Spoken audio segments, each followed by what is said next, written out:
Précédent, chapitre 1, Xi'an, 8 octobre 2122. Les gouttes s'écrasaient sur les rails. Elles tombaient, une à une, sans se confondre. Leurs battements berçaient la gare endormie. Il pleuvait depuis 4 jours.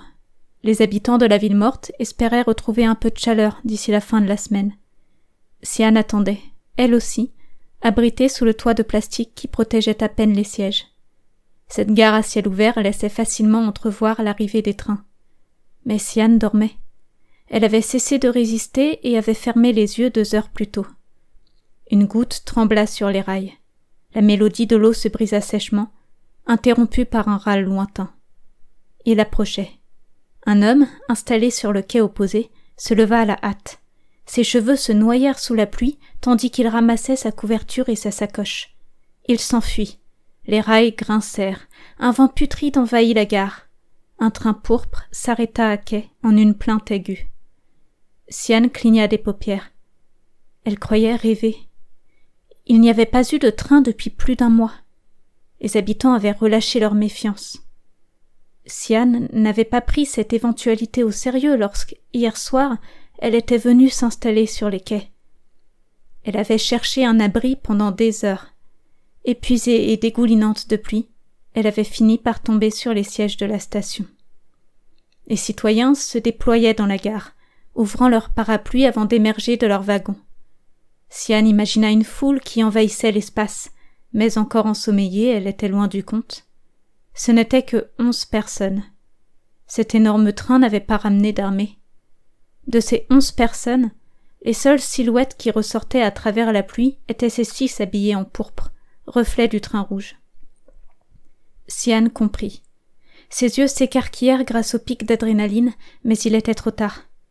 Elle aperçut tout juste une citoyenne, femme vêtue de noir, avant qu'une vague de pourpre ne déferle sur elle. « Laisse-la, Dom, on n'a pas le temps. Juste un peu, ça fait longtemps. » Xi'an bondit sur ses pieds, dernière chance de fuir. Un vertige la désorienta. Elle s'était levée trop vite. Trop tard. L'homme pourpre la saisit par les cheveux, tira et elle s'écrasa au sol.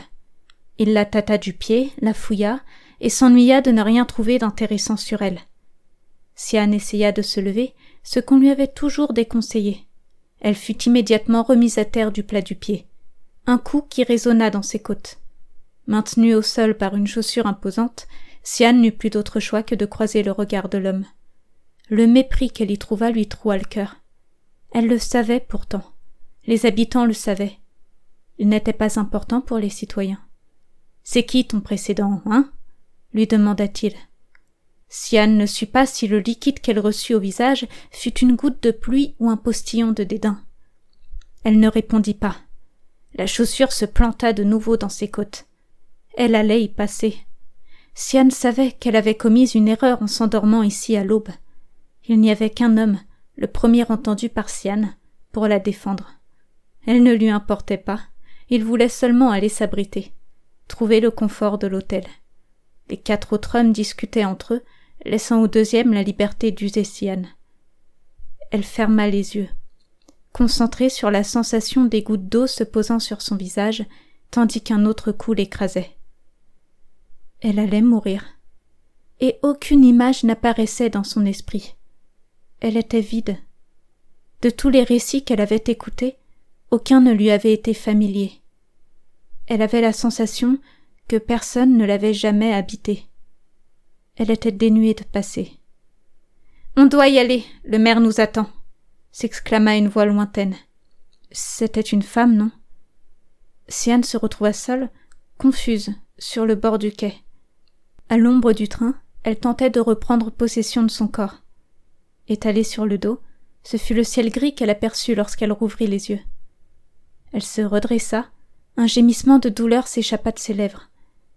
Elle avait froid, mais son flanc et son visage la brûlaient. Un filet de sang chaud dégoulinait de sa lèvre inférieure. Elle soupira, son souffle frémissant.